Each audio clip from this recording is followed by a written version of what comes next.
Good afternoon, everyone, and welcome to Walkway Over the Hudson, the longest elevated pedestrian walkway in the world. And I'm very happy that you're all here today. I'm sorry we couldn't do anything about the weather, but some things are just out of our control. So this is the last of 8 walkway talks that we have every year. And as you can see, we stop in October so that we're not all sitting here freezing. Unfortunately, that didn't work today. So bear with us, and I'm sure it's going to be worthwhile. So this is one of our exciting walkway talks, especially for all the ambassadors and everybody who knows Fred Schaeffer. Raise your hand here if you've known Fred Schaeffer's name for a long, long time. So we like to call him the father of the walkway. And we see him every time we work here. There's Fred riding his bike, and he's going across the bridge. He has everything he needs in his backpack that he has on his bike, and that includes 1,000,001 pictures. And if you ever get stopped by Fred, you will know all the history of the bridge, you'll know all the pictures and everything about it.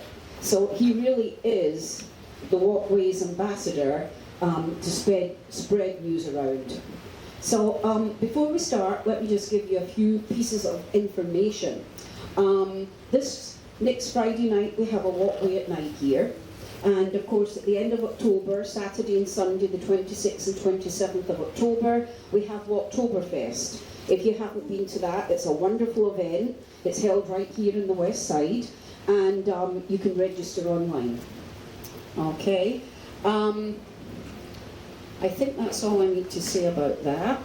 We have some special guests today. So Fred has invited a few people, colleagues from many years ago. So I'm going to give you your names now, and they are also going to say a few words after Fred finishes. Okay?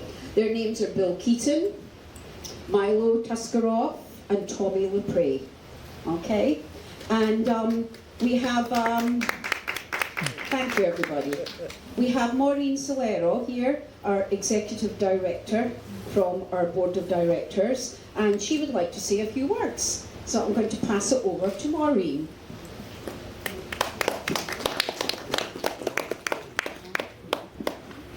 How's everybody on this rainy day? Thank you. I think, Fred, the spirit that you brought to this place is with us today, in between the clouds.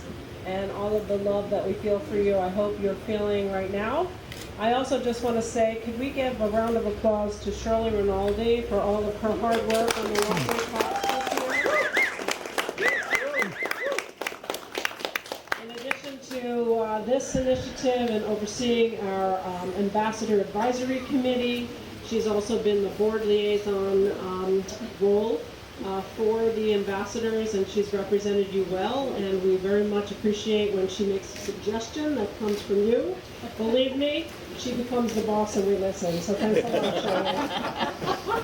Because we all know who runs the Friends of the Walkway. Anyway, I am honored to be the chair of the board as a Red Vest volunteer, and I just want to thank all of you who do so much for the walkway. So Fred, we know that you love your bike.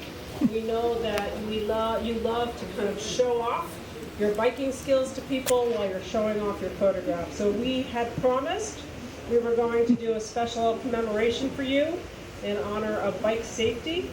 So you have your own customized bike helmet, which we are presenting to you today, in your promise to me that you will wear it, so that as an ambassador to the walkway, when you're showing off all of your knowledge, starting tomorrow. You'll be able to do it, yes. You'll be able to do it with safety. So please very come nice. up so that we can give you your own customized walkway helmet. I'll hold that one. Yeah, okay. Very nice.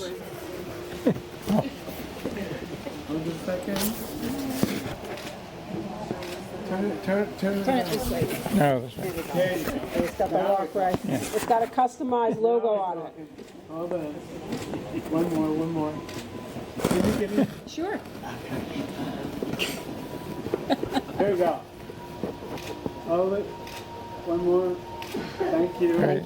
Thank you. We promised we were going to Yeah. get that one for you, Fred. Yeah. It's one of a kind, Right. and I want the photo of you wearing it on the bike, okay? Okay. I'll put it in the box for you, Fred, and there's your mic back.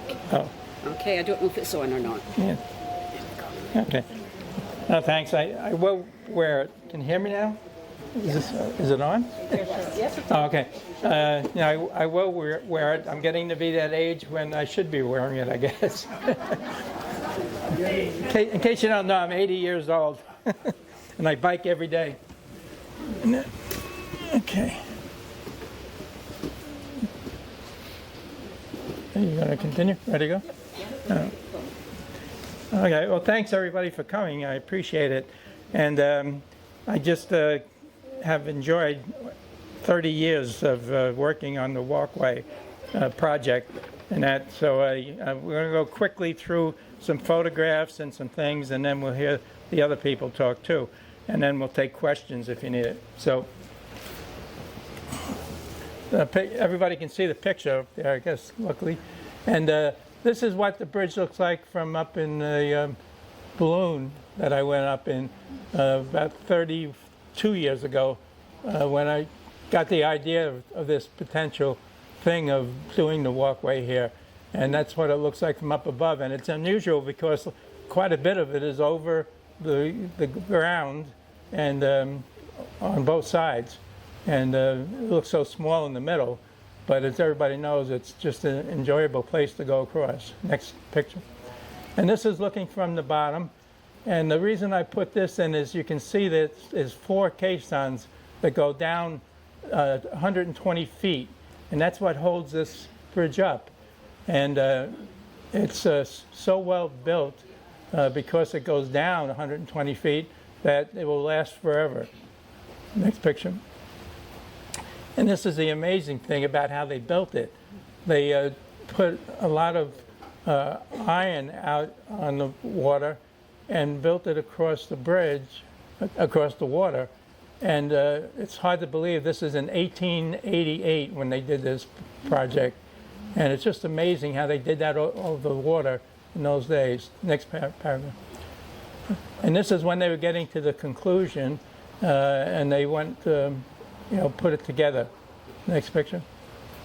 Okay, so then in 1880, the railroad started, and this picture is around the 1930s, and you can see how long the train is, and it's 50 trains a day went across the bridge, which is unbelievable, and but it's true. And it went on for almost 70 years. But what happened, the interstate highway system went into effect in the 1950s. So up until that time, the railroad had 50 trains going across it each day. And when the interstate highway system went in, it got gradually down, and 22 years later, it was only 1 train a day going because the railroads had been taken over by the interstate highway system and trucks and cars doing everything. So the railroad wanted to abandon the bridge because with 1 train a day, they were losing money. And Congress would not let them abandon it because there were still people that needed the railroad in the area. So the railroad always threw off sparks when it went downhill into Poughkeepsie. And they always put the sparks out by people on the bridge from the 1880s all the way up until the 1970s. But Congress would not let them abandon it because of the need for us. So I think they found a way to get it abandoned is by allowing a fire to start and not be put out. In the past, they had always put out the fires, but on this particular day, and of course they're not going to admit that they did it on purpose, but I have a feeling that that's what happened, and the fire started, and luckily only about 1,000 feet burned on it. And the reason for that it was only 1,000 feet, not the whole bridge, because from Poughkeepsie you could not reach up and put it out.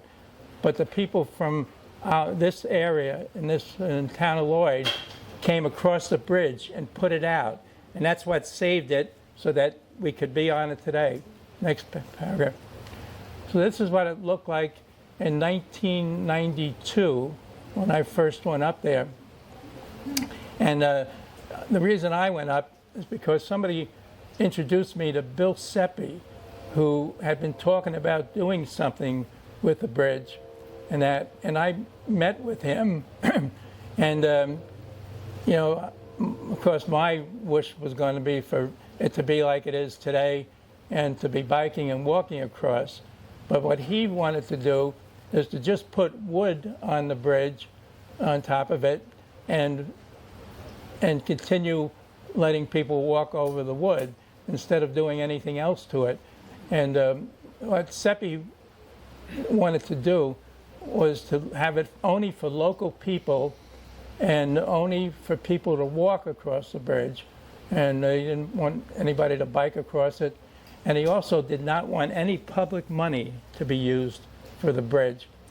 So he started working on it. Oh, and one thing, when I joined with him, he asked me to help him, and I said I would. And the biggest thing he asked me to do was to get insurance. And I wound up getting insurance from a company that was into that business of trails, bike trails. And I don't know whether they knew that the trail I wanted was up in the air or whether or whether it's on the ground.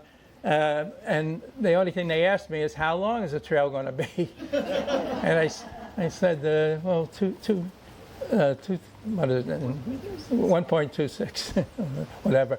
And they gave us insurance, and that turned out to be a big thing about 6 or 7 years after this. And we'll tell you that story a little bit later. So let me think. I'm just trying to think if I had anything else on the other thing. Oh, so yeah, so Bill Seppi was the one that wanted to do something with it, and I wanted it to be a bike trail, of course, but I hung in there with him even though he had no interest in that, and eventually we formed Walkway Over the Hudson as a company, and we, even though we didn't own it, he went away and started doing work on it. And next paragraph here. So the reason I did this, that's West Point. And I did a lot of bike rides. All my life I've been biking ever since I was born. Literally I got a picture of me when I was 3 years old on a bicycle. And I grew up biking, and when I got up here I started biking. But my favorite ride was going around West Point.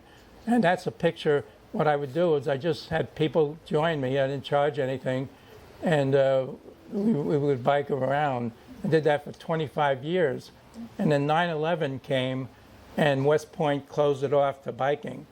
So I had to find a place to bike, and that's why I came up here. You know, not the main reason, but you know, when I saw what Seppi wanted to do, I thought hopefully it would be with bikes. Next paragraph. So the first thing I did after I saw it, I went out on the bridge with Seppi, and this is not the time I went. That's me. That's Rob Dyson in the picture. But I had gone out 2 weeks before that with Seppi. And at that time, it was just him and I, because I just wanted to see him. I asked him to take me up there. And we went. And when he got out of the car, he was taking a rope with him. And yeah, no, that's not. Go back. Yeah. Well, okay. I guess no. You got to just stay here for a minute. And yeah. So I went out on the bridge with Seppi, and Dyson wasn't there. It was just me and Seppi, and he had a rope, and he wanted to see if there was electricity in the bridge, and he wanted to go over the side and let me hold the rope for him. And I didn't know what to do because I didn't know the guy at all, except met him once. And I walked out, and I didn't know if I could even turn around because it was all, the way it was in those days. And luckily, as we got about, say, 1,000 feet out, he said, "I guess it's a bad idea." He kept on looking over the side to where to go. And what a great thing that was for me after that. And I was still scared going out, but the first time he did it, scary. After that, it wasn't bad at all. Got used to it, but the first time he went out, it was crazy. So anyway, next picture now. Oh no, I'm sorry, that is by Dr. Dyson. Yeah. Well, the other picture was with Dyson. Yeah. All right. So the first thing I did after I went up with Seppi was to call Rob Dyson, and this picture is the same as the prior one, the people on it. And I told Rob Dyson about it, and he and I were friends because our children went to school together, and he wanted his kids to go to a local school, and his son and my son became best friends. So that's how I got to know Rob Dyson, who would play a big part later on. But on this day, he was just looking at it, and he loved it. But when he talked to Seppi didn't want no public funding to it. He wanted it to be only for local people doing it. And Rob Dyson told me that he didn't want any part of it. And so he left the picture after this one day. He left the picture for 13 years and was out of the picture. Yeah. And next picture, I guess we'll go. So that was Seppi's showing Dyson the Bridge, and we did walk out. I got lots of pictures of when we walked out. So generally, as things went on, Seppi started doing what he wanted to do with making it into a place where people could walk, only for local people, and only on wood. No, not yet. So then I started taking people up there because I thought it would be a great thing to do, and I was hoping that I could get it for biking too eventually, but it was taking people up there was fun in itself. So I started taking a lot of people up there. In the meantime, Seppi was starting to do work on it, and I stayed completely away from what he was doing because I was afraid he was doing it dangerously. But I took people up, and I did it in small amounts, and I showed a lot of people what it would be like. And eventually, what happened, somebody did get hurt, and I skipped a lot of pictures about what went on and that, but we'll show you later on a little bit of it. After a long time, somebody did get hurt, and the town of Lloyd shut down the whole project that he was doing, and they kept on going to court with Seppi because Seppi had an attorney, and he tried to get them to lift the ability for the town to prevent Seppi from going on there.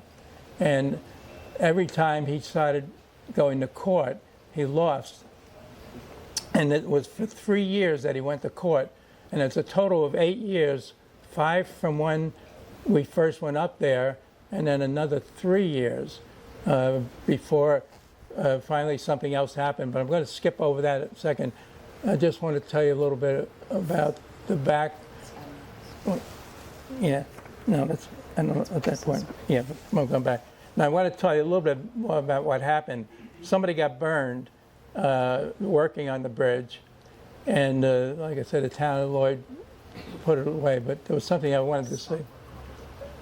Yeah, they'll stop work order. But no, I'm trying to think of something before this, before I get back to it.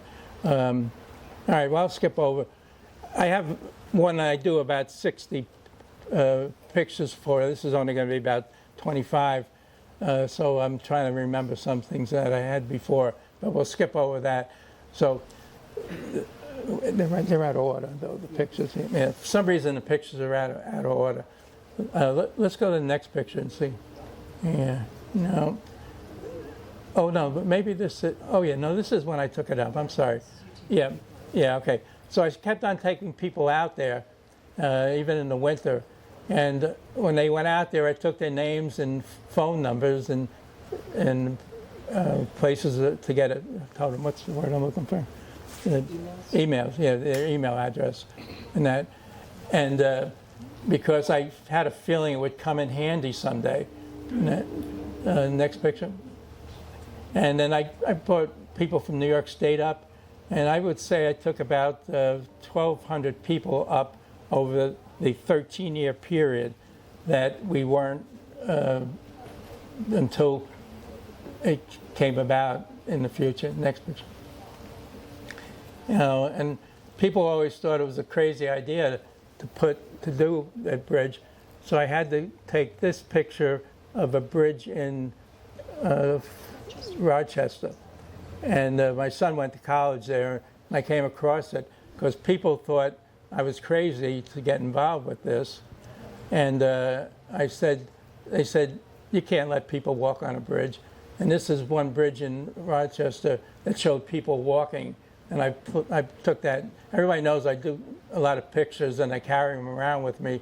And I would show people pictures to get everybody involved with going ahead with the walkway. Next picture. All right. So luckily, I'm a history buff, and I came across this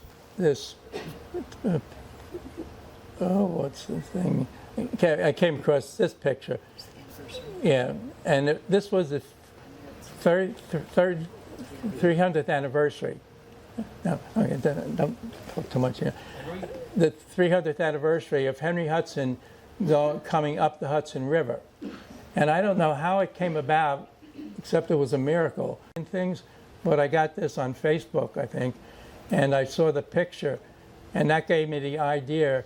This was the 300th anniversary of doing it for the 400th anniversary of Henry Hudson, which was only about 7 years away at the point when I found this. Next picture. All right, so Seppi had been doing, I'm just going to go slow because I'm trying to think if there's anything before we get to the next point when it's going to be, I think there's something, but maybe it'll come back to me later. So anyway, Seppi was doing it, and unfortunately, somebody got hurt very badly. There was a wire that was thrown out, and somebody got electrocuted. They didn't die, but they were injured very badly. And that's when the town of Lloyd shut it down so that no one could go on the bridge. And then Seppi started suing him and that. And this is what he was doing in that 13-year period that I talked about, or the 10-year period, because 3 years later, there was no work at all on it. And we have two people here today who are going to talk to you later. One is on the left, and the other's just in front of him. And that's Bill and Tommy. And they'll introduce them later on. I think they already introduced them, yeah. So this is what some of the work they were doing on it. And I never got anywhere near this because I'm not going to say I never did any type of work like that. Let's put it that way. I always rode my bike, and that was about it. And I read books, and I did other things. But I never worked on things like this. But they were brave enough to go up and try to help him do what he was going to do. And he worked on that for about 4 or 5 years. And that person did get hurt, and that was the end of it. And they'll tell you a little more about this later on. Next paragraph. Oh, here's another picture of what they were working on. Now, I don't think that's any one of them. Am I wrong? Right? Those are the guys who trespassed on the bridge one day. Oh. We caught them, and then we turned them around and used them to help us with. They were climbers. Oh, is that right? They were thrill climbers. Yeah. Okay. We caught them. We didn't. Okay. And All they right. Fantastic, right? Yep. Yeah. Next picture. All right. So this is another thing Seppi did. He started letting people walk out on the bridge, and it was really dangerous. And luckily, nobody did get hurt that way. And that's what caused me to stay completely out of it. I took this picture, and there were little kids walking, and you could easily fall through the fence, and they were doing it on their own. When I did it, I only took about 5 to 10 people in the beginning. Later on, when it was fixed up more, I took maybe 25 to 30 people out, but hardly ever any more than that. And he just let him walk on his own, not walk with him. And it was something that scared me. And luckily nobody did get hurt. But that's when I got really out of the picture completely, except for taking people on my own. Next picture.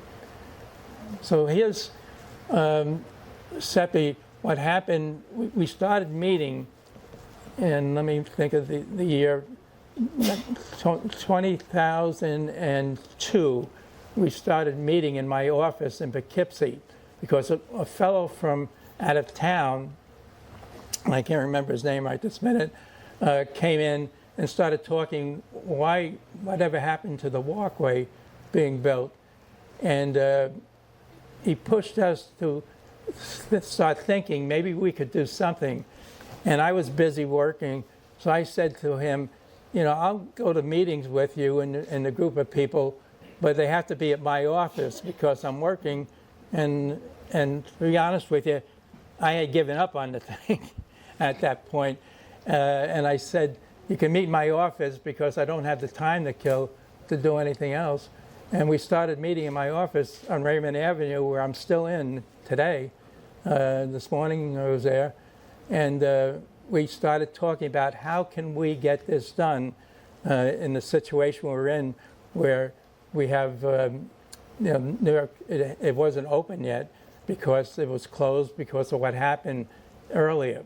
And we met for about 3 or 4 months, and some people wanted to go to court and try to get it away from him. But I think I suggested that we have him have an election because the Walkway organization had to have elections each year. And because he was doing the most, he always got appointed as the president. So I said, why don't we try to have an election and maybe I would win as president. So we had the election, and believe it or not, it came out to be a tie. Because what happens, you have to have people, the people who are on the board pick the next person on charge based on how many votes they get. I got the most votes, but Seppi was behind me, and 4 people were still willing to vote for him, and 4 were going to vote for me. So it was a tie. Luckily, we got one guy right here who's going to talk later, and another fellow convinced Seppi that he was not going to get anywhere and it will never get done. So Seppi was a gentleman, and he turned all the records. First he said that I could be chairman, he went out of the picture completely, but he gave us all the records and everything he had done up to that point, which in the beginning we were afraid that might not happen. And he did a lot for us. So we got to give him credit for being a good loser, I guess, on it. And then I took over as chairman in 2004 and started going forward. So this is what I did. I went out on the street and showed pictures. You see on the left, there's board. I took a lot of pictures when I went up on the bridge. And I went on the street, and this is Raymond Avenue, and had people come by and told them about the walkway. And I kept on taking people up on the bridge. Next picture.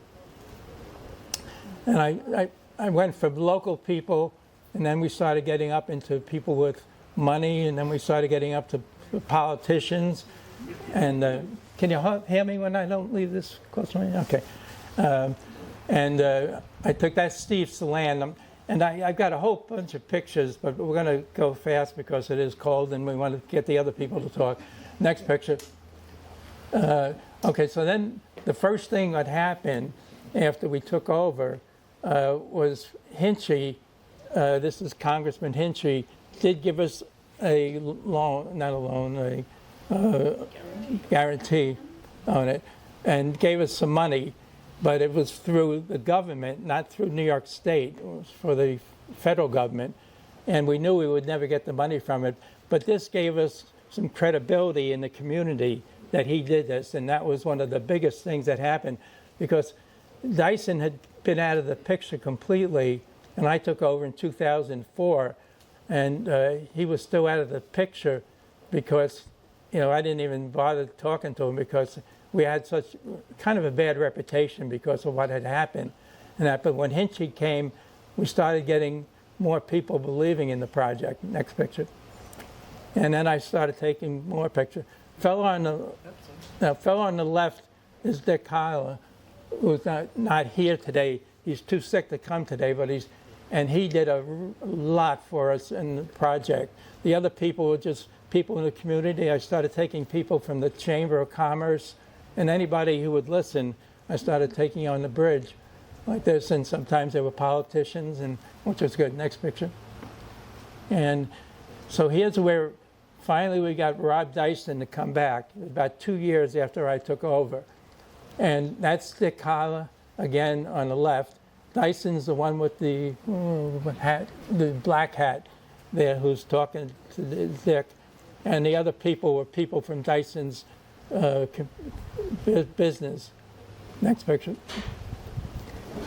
And so what happened, eventually we started talking with companies that would be doing the work on the bridge if we could get it done.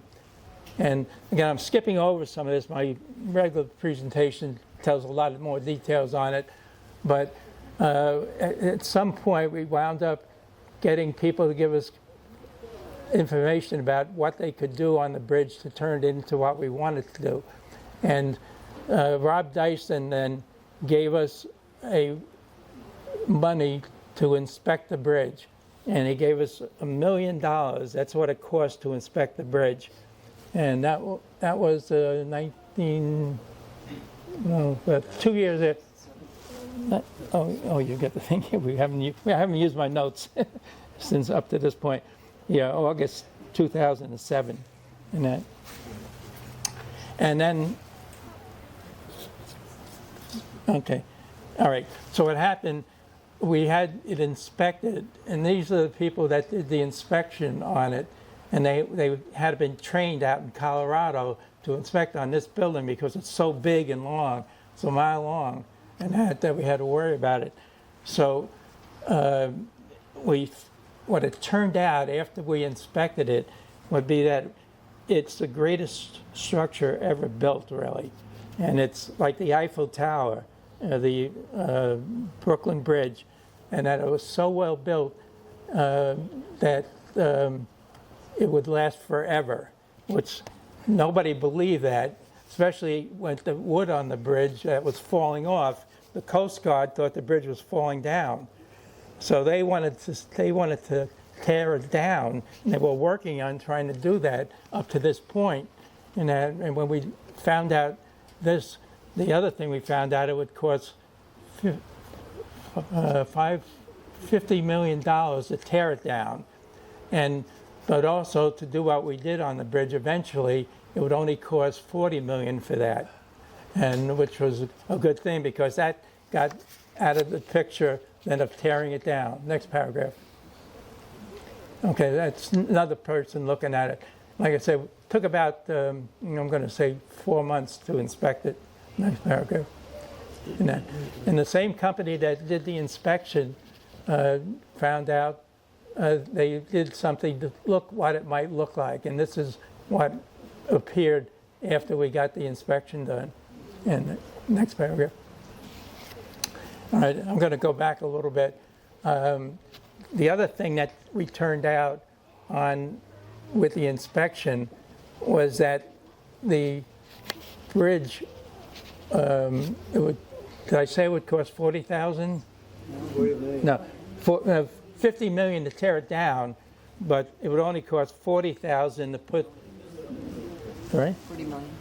$40 million. Oh, sorry. Trying to hold this thing and talk at the same time. Yeah, $40 million. $40 million to do it.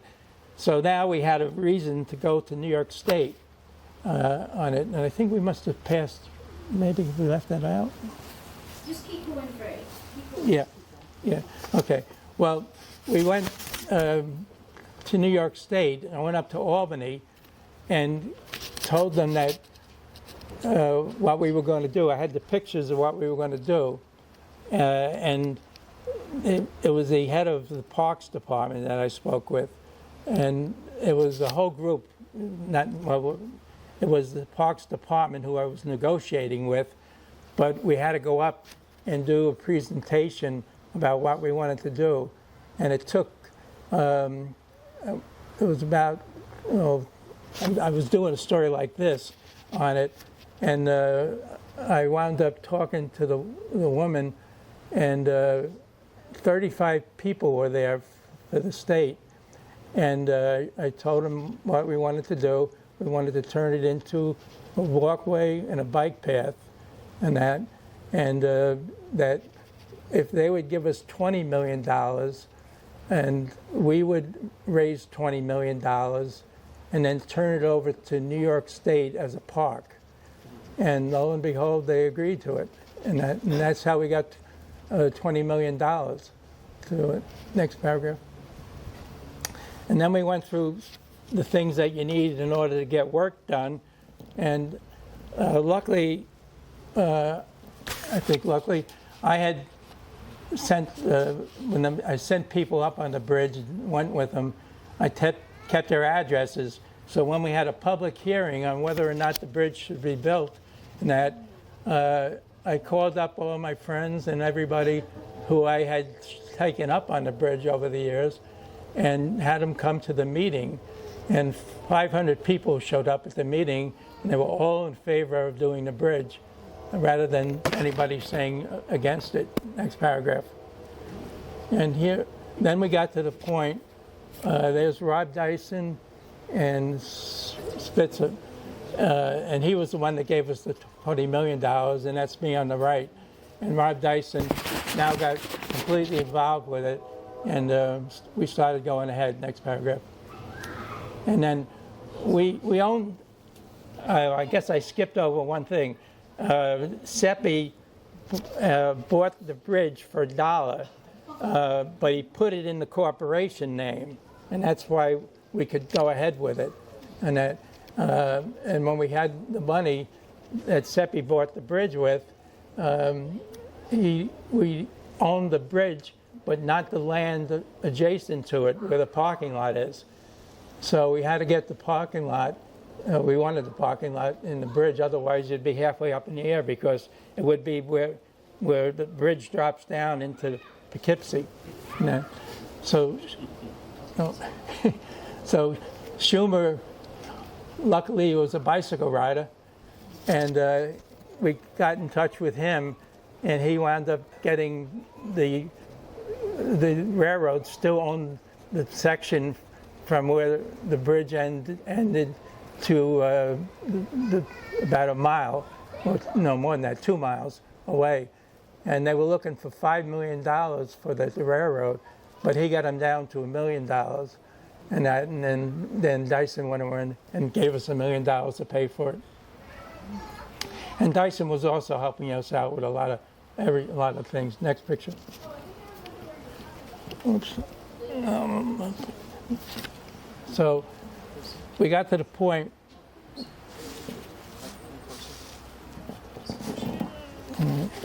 Excuse me. Testing. Okay, I wanted to make sure I had it. We had groundbreaking ceremony when we got started working on it. Next paragraph. And then this is what it looked like after we took the top off. And this was 2008. Yeah, I should know it, but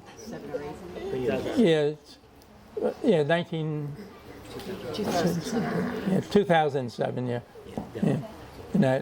And we took everything off, and that's a picture of what it looked like. And like I said, it was one of the greatest structures ever built, and there really wasn't much expenses that need to have been done, except to take off all the dirt, all the work, the other stuff that was on there, the wood.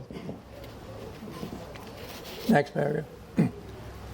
And at some point, we got down to the first panel that was going in. We had stone panel that went in. It was 980 panels had to go on the bridge. And this went on from the summer to the winter and the summer again.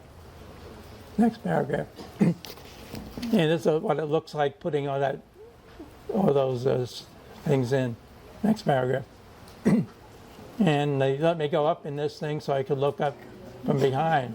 And it was quite an adventure for me to be up there all the time and taking care of things. Next paragraph. And that's what it looked like from the air. Picture I took of it. Yeah, that's a picture I took. And then it was a lot of work. And this group, they didn't have one accident. It took over 2 years. And the big thing, I didn't mention it. I'm skipping ahead. I was trying to cut this short, but it would take about 2 years to do on it. Now I can't even remember what I was going to say about that. We wanted to get it done on time for Henry Hudson's 400th anniversary. And these guys worked like crazy for 2 years, and somehow they got it. And we were only 1 week behind, really, when it was done by Henry Hudson. And they just did a great job. They had not a one injury. Next paragraph. So here's where we got down to putting the last panel in. And this was the day we know it would finally be done, because all we had to do was put up the edges on the fences around it. Next. And this is what it looked like on the opening days. It opened and 40,000 people showed up the first weekend to it. Next picture. And, this is the one I wanted before. It was out of order. The person on the left is the one I went up to Albany to see. And she was the one that agreed, head of New York State Parks, and agreed to do it. The fellow to her left was the governor at this time. Spitzer, who was the governor when we got the money, turned it, got thrown out of office or quit. And then, Patterson took over as governor. And that's me in the middle. This is the opening day.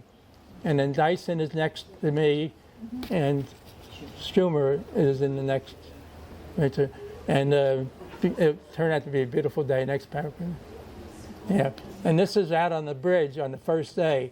And that's Pete Seeger singing. And this was the first time I cried at this whole thing, because hearing him sing "This Land Is Your Land" was just unbelievable. Next picture. And that's what I did. That's what I got for doing the project. The Dutch people came over from Holland because we did this in honor of Henry Hudson's 400th anniversary, and they gave me Dutch bikes to work. And other than that, I didn't get one penny the whole time. Seriously, I made it so I didn't pay. I didn't get any money from anybody. The thing. And then I did the first bike ride, of course, on the bridge. And this is my favorite picture. If you don't know, after it opened, New York State didn't have enough people to work on the bridge, so I had to open it. And I wound up opening it in the morning to see the sunrise for 10 years on it, because I enjoyed seeing the sunrise every morning. And these 4 kids came out one morning. The sun comes in perfectly in line with the bridge on the first day of spring and the first day of autumn. And then it goes north and south after that. But when I saw this picture, it was another big moment for me. Another big moment for me. Next picture. I think that's it. Yeah, okay. So that's it.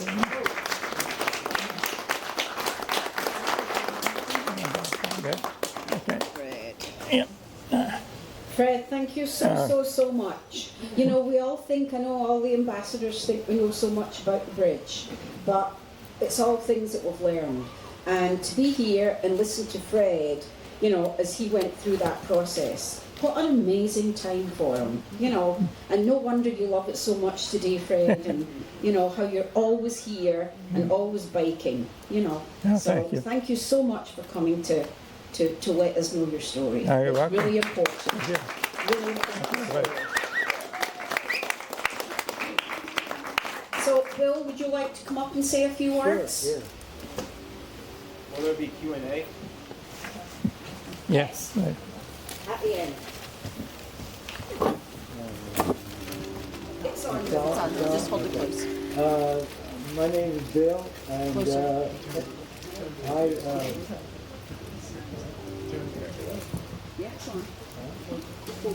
okay. My name is Bill, and I was one of the early members of the board.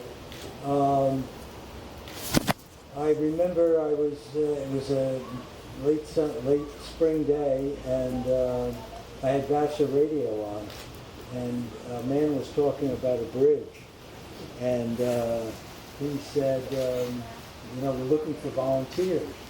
And I thought to myself, what bridge is he talking about? There's only one bridge. And of course there are two bridges. And so I really wanted to do that. I was very interested, and I got in touch with him. And we got off to a good start, and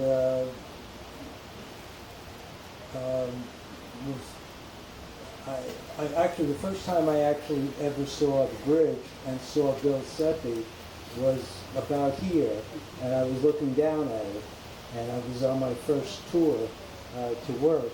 Tom was with us, and there were about 15 or 16 of us. We didn't know one another, and we were going out to lower that one picture you saw. We were carrying a steel girder to drop down over the side. Well, that was the task. We had to put navigation lights on, and I tell you something, for 15 or 16 people who didn't know one another, we both got along extremely well, and we got the job done. And that was the beginning, a good thing. And then I would help Bill. I'd go to some of the fundraisers that he had. I just remember driving behind him. He had a little cart, or not a little cart. He was carrying all the stuff he was going to sell in that. And I thought to myself, remembering the first time I looked at the bridge, because when I first looked at the bridge, I said to myself, there's no way that we're going to make a bridge, you know, put down a deck and that was going to be 2x4s or whatever. We were trying to raise money for that. I thought, it's just not possible. You know, we're talking about million boards, whatever. Anyway, so life went on, and it was really good. It was good. I was retired then, and it really gave me some purpose. But I just, in my heart of hearts, knew that we had to raise more money. At that time, a group of people somehow got together. We had a lot of new people who got together and said, you know, we got to do it differently. And indeed, an election was held, and Fred and Bill Seppi got the most votes. I was on there, but I didn't win. So somehow later I was able to. I always blame it on, I said that I like poetry in my description of myself, and that's sort of why I lost. But it's still me, I'm sorry. But, you know, Fred has been just a perpetual great force for the Hudson Valley. I wrote some things when I talked about what the bridge would do socially, you know, how it would unite the people on both sides of the river and whatever.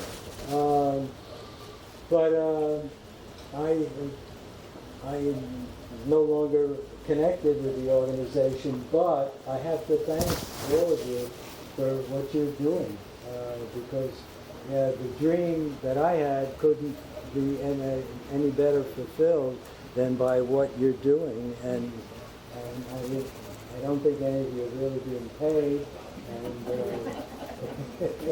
I hope you can get paid someday. But it's just something I take great pride in, having been here before. I read a lot of the things that I was involved in terms of writing and whatever, and it just brought back a lot of great memories about a lot of good people. And thank you all for coming today. Thank you so much, Bill. Milo? Do you want me to put this on here for you so you can put it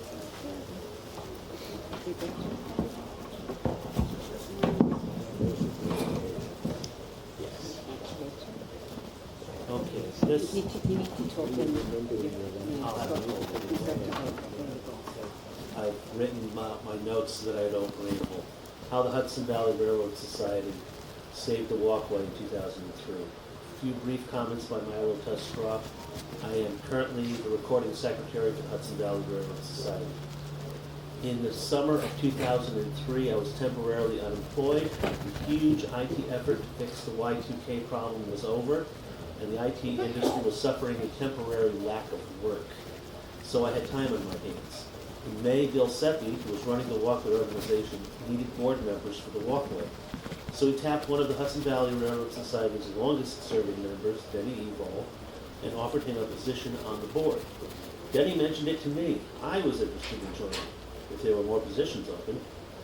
Bill Seppi invited both of us to tour the bridge. At the time, he explained, they could no longer allow the public to tour the bridge since the town of Lloyd, which means Highland, wanted to inspect the bridge, and Bill Seppi refused.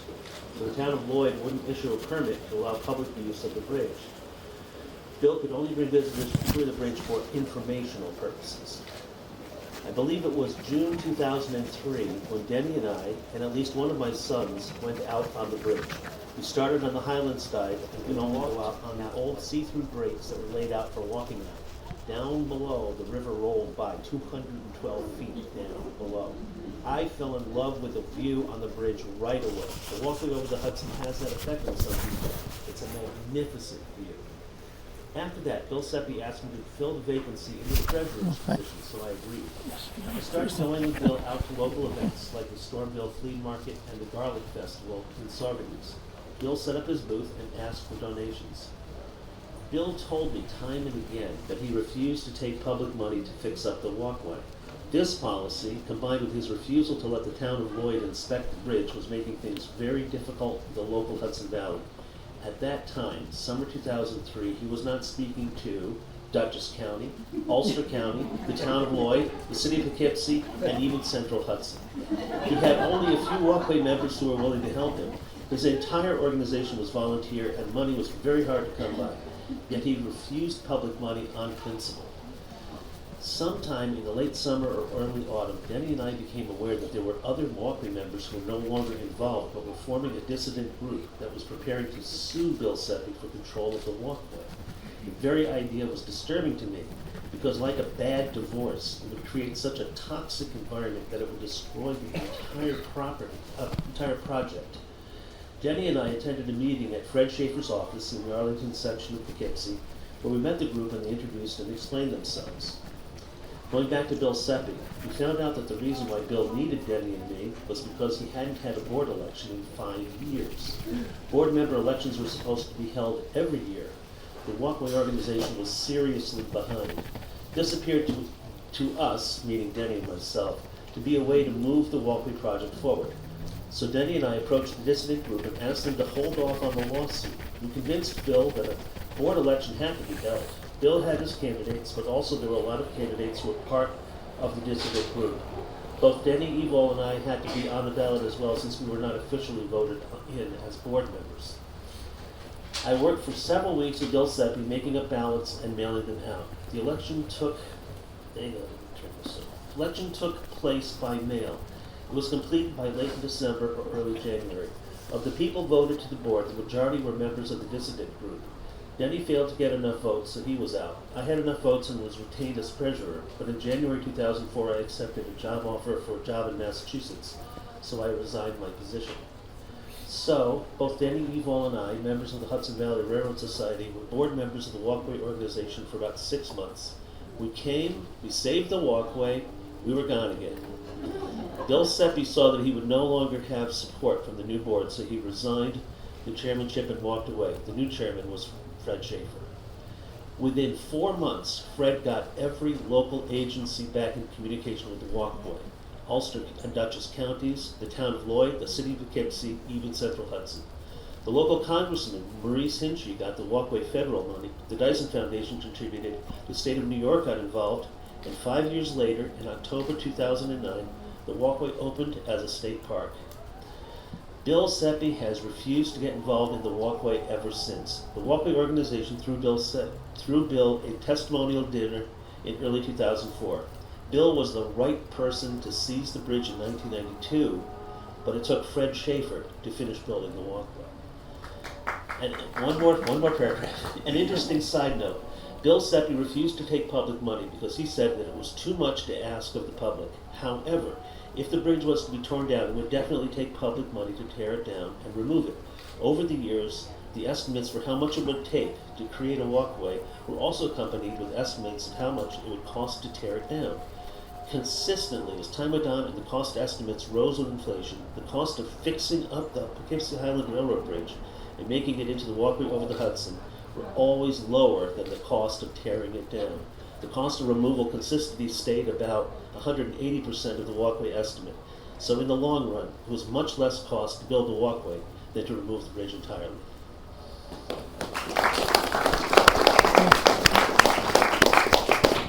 Thank you, Milo. Once again, another perspective of the building of the bridge. This is amazing information for us today. And last but not least, we have Tommy. We all know Tommy. He is we call him an old timer, okay? I mean an old timer, not an age Tommy, but Wait a minute, I'm not that old. No, you're not. But one of our ambassadors who works diligently to keep all our events, pavilions, everything else going. So let's hear what he has to say.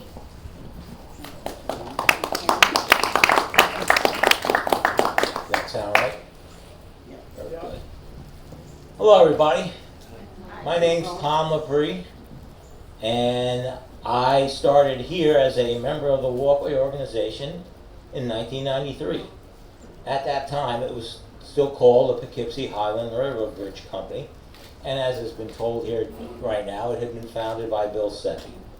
My first contact with him and them was in around 1992, when there was a display at Adams Farms which showed people what Bill Sutton was trying to do with a walkway.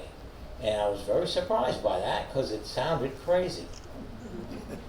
But I was very curious about it, and by the spring of 1993, Bill had begun to have work days over here at and under the bridge. And I had shown up for one. I saw what was going on, and that maybe something was going to be happening here. So I stayed through the summer of 1993, and by October that year, I had signed up as a member. It was very interesting. As a matter of fact, as a side note, a day just like today was the day that Fred Schaeffer turned over the walkway to the governor, actually. If you look at one of those pictures of him in the turnover, it was a rainy day just like that. But the early history of the walkway, as has been discussed here, is actually, it's a pretty long story, and it's been covered pretty well so far. And since the topic of this walkway talk is, in fact, the past 15 years, I think I'll stick with my recollections and some of my memories of that recent time. Let's see. Actually, we've heard some things about our opening day weekend, and it's interesting to note, for those of you who are volunteers and ambassadors, that actually one of the things the Dyson Foundation was involved in was gathering us as volunteers and being in charge. It was actually, hold on.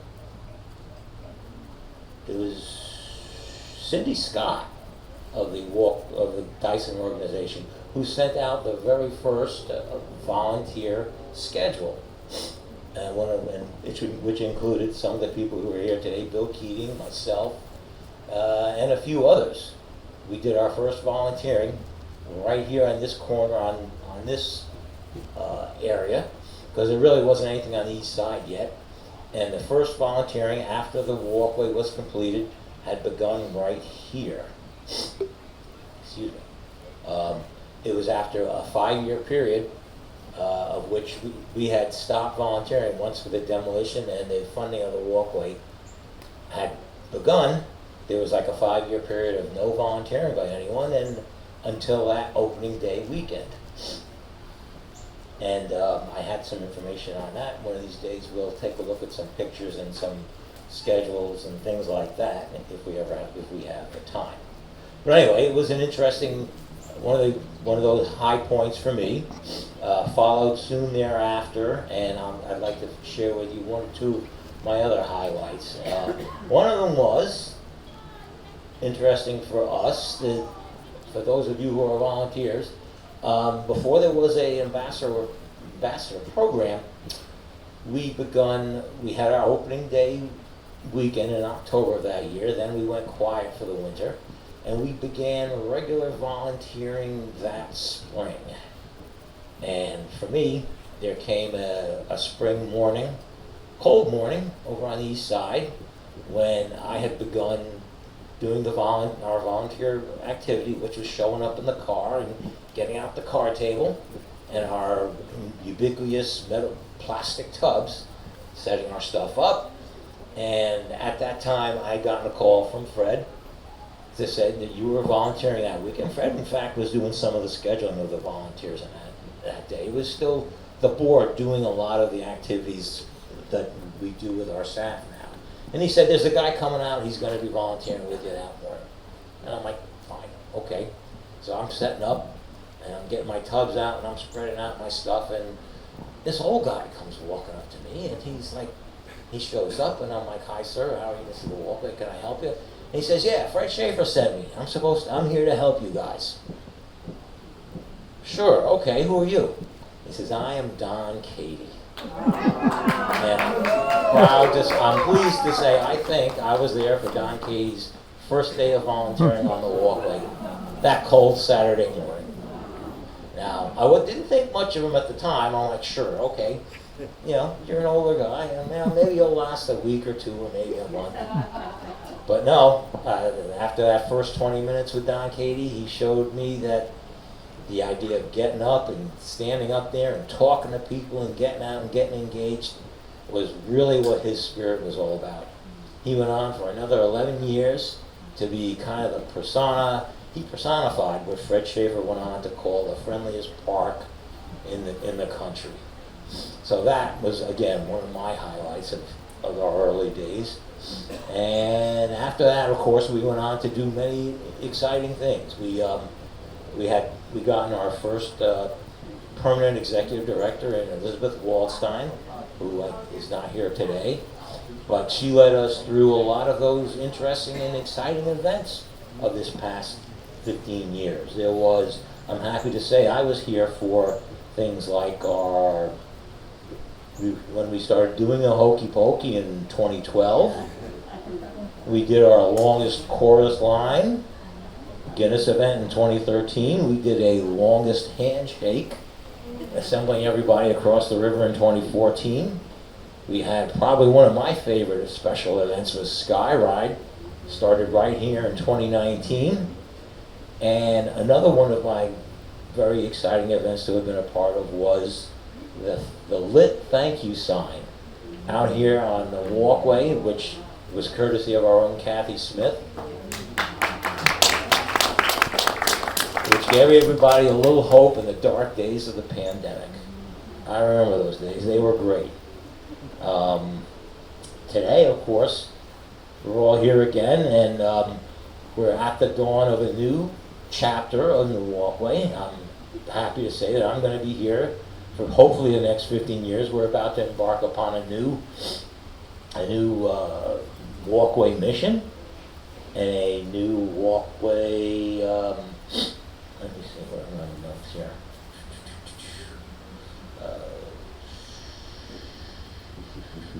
A new master plan, a new mission. We have our own Marlene Solero who's here, who's going to help us, along with a new executive director, Lori Robertson, to try to have another great, successful 15 years. I'm looking forward to being here for that, and I hope you all are going to come along with me. And by the way, I am flattered to be here and have been asked to help give this talk along with Fred Schaeffer. I'm just happy to be here. Thank you very much.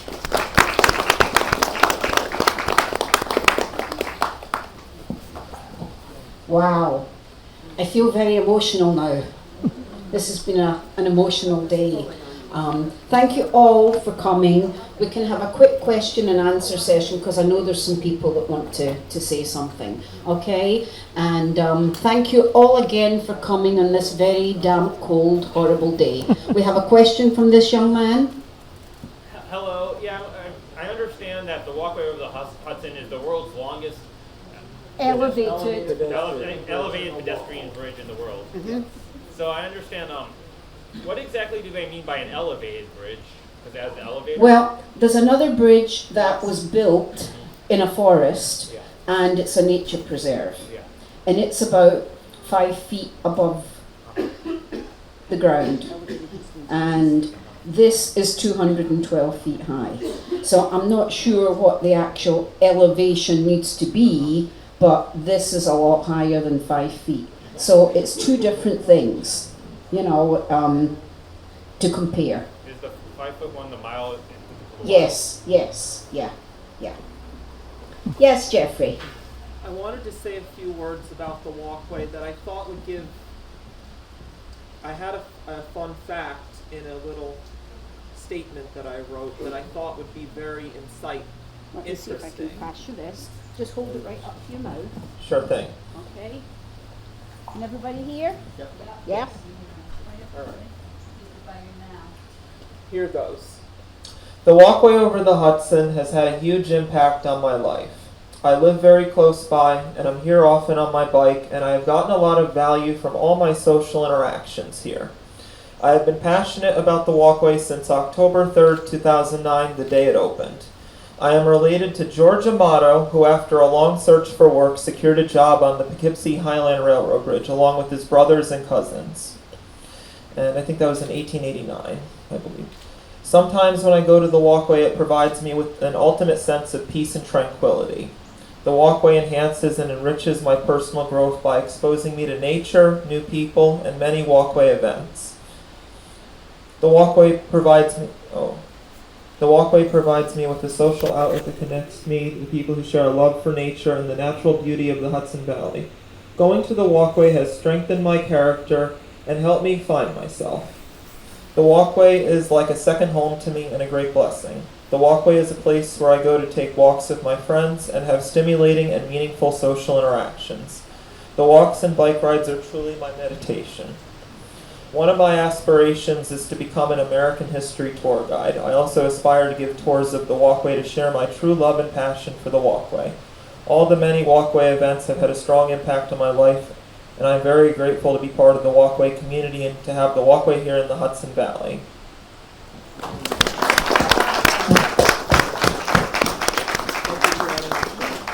Jeffrey, that was absolutely wonderful.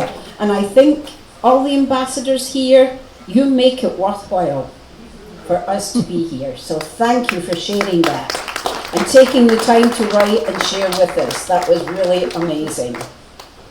Any other questions from anybody? No? So I think we can all go home and get cozy and something hot to eat and drink. And thank you. No.